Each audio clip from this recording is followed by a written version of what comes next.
Hey everybody, thanks for tuning in to the Cats Chat podcast. I am Sam Sigal, the Tri-City ValleyCats radio broadcaster. I'm here with Cats video coordinator Brady Farkas. Hey Brady, how's it going? Well, it's going good, Sam. Thanks for having me on. The Cats in the middle of an 8-game road trip, so things a little quiet here at the Joe. Yeah, it has been quiet here, but it hasn't been quiet on the road. The Cats played 2 in Lowell right after concluding their home series against the Vermont Lake Monsters. They dropped both games, but then they took 2 out of 3 at Dodd Stadium in Norwich, Connecticut, and it was a very exciting series. Yeah, the Cats are up to 10-7. They're in first place right now in the Southern Division. They're starting to play better baseball. They've gotten pretty much all the pieces here. Now the thing we've got to deal with is maybe losing some guys. They lost their table setter, Mark Wick, after last homestand, so they've got to refine someone at the top of the order, which they were able to do here over the last 5 games that have been on the road so far. A.J. Reed starting to come into his own, swinging the bat a little better.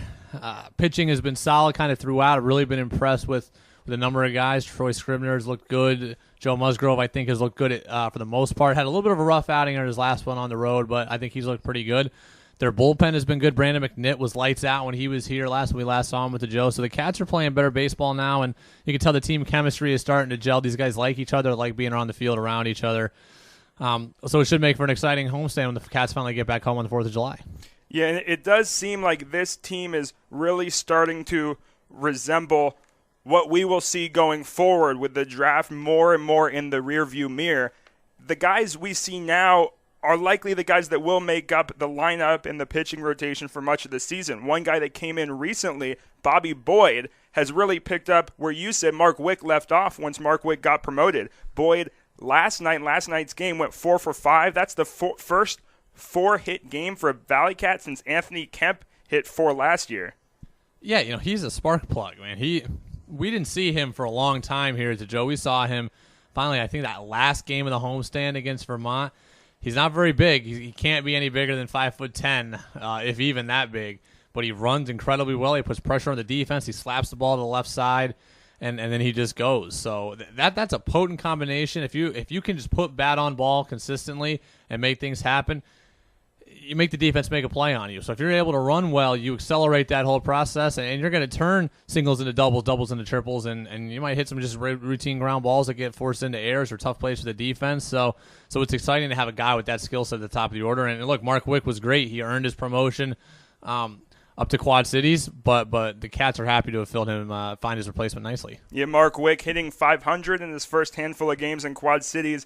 The unique thing about Bobby Boyd, right off the bat, he made his first appearance with the ValleyCats as a pinch runner on Monday. He was on base when Ravel Santana hit that monstrous 3-run home run to left field, so he was the go-ahead run in that game. Then the next game, his first start, he was the one that scored on that walk-off, ground-out, fielder's choice by J.D. Davis. First 2 games as a pro, 2 game-winning runs. That's a way to make a quick impact. Well, you get on base, you make those things happen. And look, it's easy to just trot around. So Santana's home run, anyone was going to score on that, obviously. But his speed is able to create a lot of different things, like we just talked about, just said moments ago.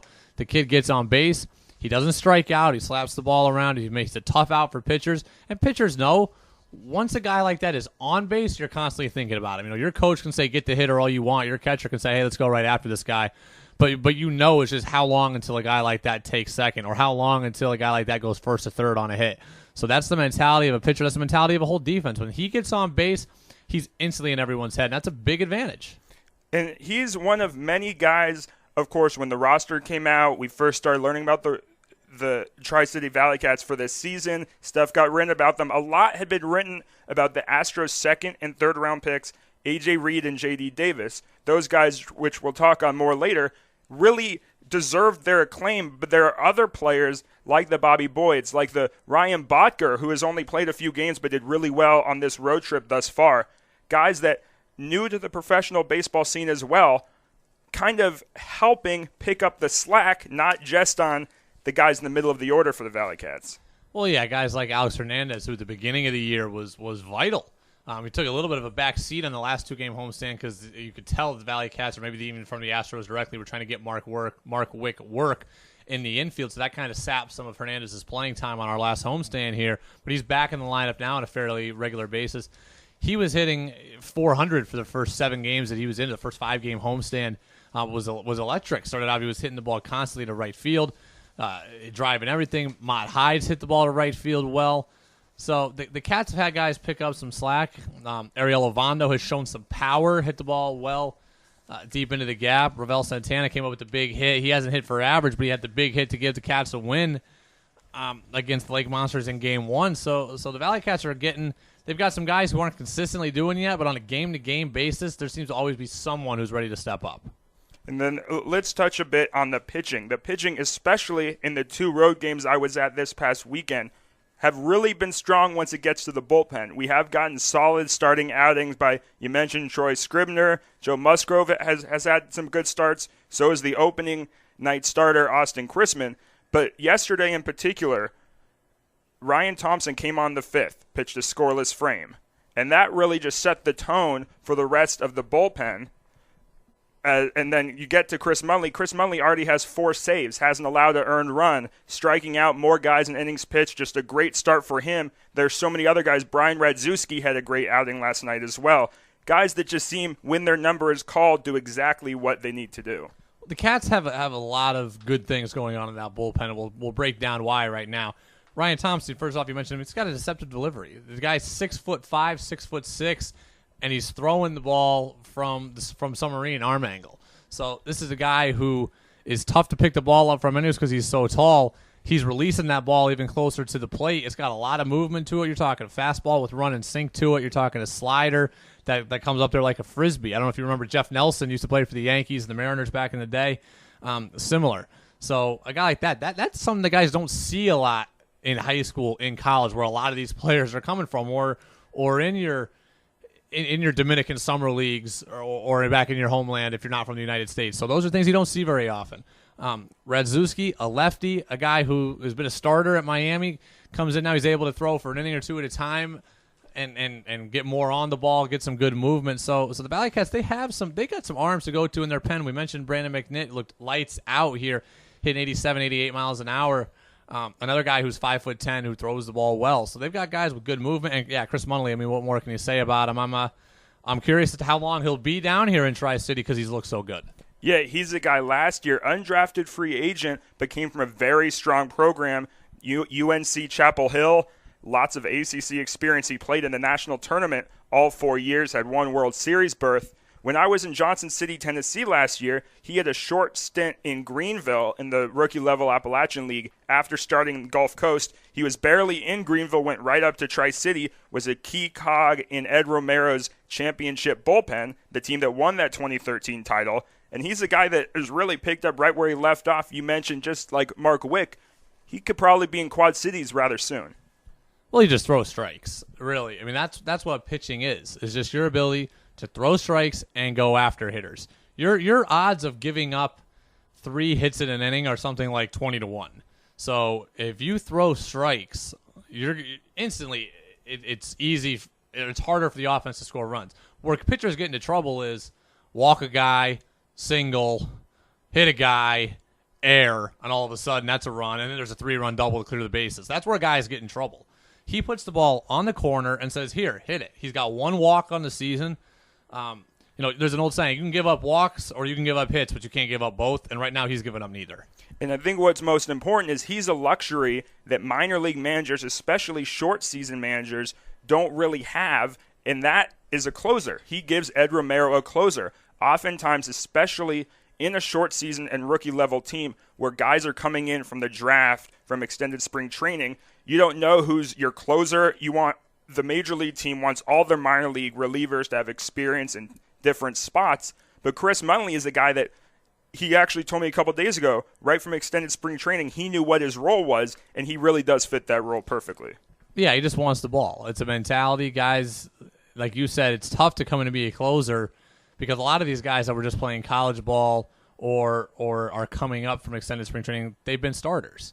So it's a difficult transition, not just from the mindset, but are you able to sit out there for 8 innings and then all of a sudden get your motor going to throw the last inning? Can you warm up in a pinch? Starters need 45 minutes, an hour sometimes to warm up. Can you warm up at 15 minutes? Can you warm up at 7 minutes? He's perfected that art to this point. And other guys that do know their art, do know their strengths, just to sort of get back on a point we alluded to earlier, you got to start talking about A.J. Reed and J.D. Davis, the two biggest names on this team.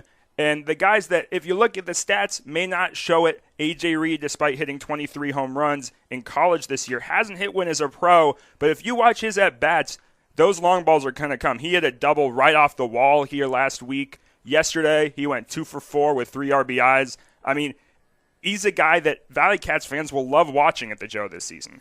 Yeah, I mean, he's got an approach at the plate, and that's what you want to see in a guy who's just coming up to the pro level. Someone who's got an approach, someone who knows what they're looking for, someone who's able to have good pitch recognition, isn't going to get themselves out. Hitters, again, for pitchers' standpoints, hitters will get themselves out if you let them.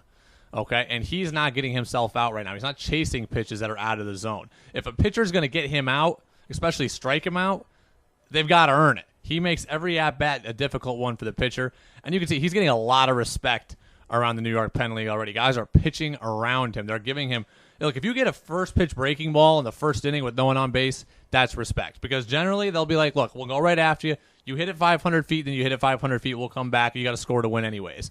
He's getting breaking balls, change-ups at every point of the game. He's been intentionally walked. So people – he's on people's radar for sure. It's exciting to watch him, though, have that approach and not get away from it. And we could have a whole separate podcast about this, but, you know, look, you play with an aluminum bat for the last 4 years. Look, you play wood in the summer, I get it, but you're going to need more than just a week and a half adjustment with a wood bat. And I think the last point on that I want to make before we go to our final segment is, in AJ's first pro game on June 16th, he got intentionally walked in a key situation late in the game. You intentionally walk a guy in your first pro game, your reputation precedes you. Absolutely, for sure. But as we do go final segment, it's been fun. We've had a handful of home games already. The Cats in first place. It's been exciting. If you could pick a moment, whether it was a home run, a key pitch, key defensive play, that you have seen at the Joe this season, what is it? Oh, it goes no farther than Father's Day when Ariel Ovando hits the game-winning double in walk-off fashion. There's really nothing more American than baseball with your dad, you know, on a beautiful sunny day, and that's what that day was. So, you know, it was 80 degrees. Smell of hot dogs was around, and you're with your dad at the ballpark, and Ovando sends everyone home happy. And he'd been a guy who'd been struggling to that point. It was that third game of the season, but for the first 2 games, he really didn't have anything going offensively. Didn't have anything going through the first 7 innings of that contest. He wins it in the bottom of the 9th. I think that's the standout moment of the year so far, and hopefully there's more to come. It is really hard to beat that. I'm not saying this is better, but for me, the moment has really stuck in my mind was one game later. One night after getting a walk-off, the Cats do it again, their second walk-off of the season. Bottom of the 9th, Ravel Santana takes a walk-off walk. And just to rebound again from struggling the night before, struggling earlier in that game, the Cats found a way to win. They've had 3 walk-offs so far this season. That matches their total from last year. Just a thrilling start to the 2014 New York Penn League campaign for the Tri-City ValleyCats. And Brady, I think there's a lot to look forward to. The magic is here, baby. Vamos Gatos.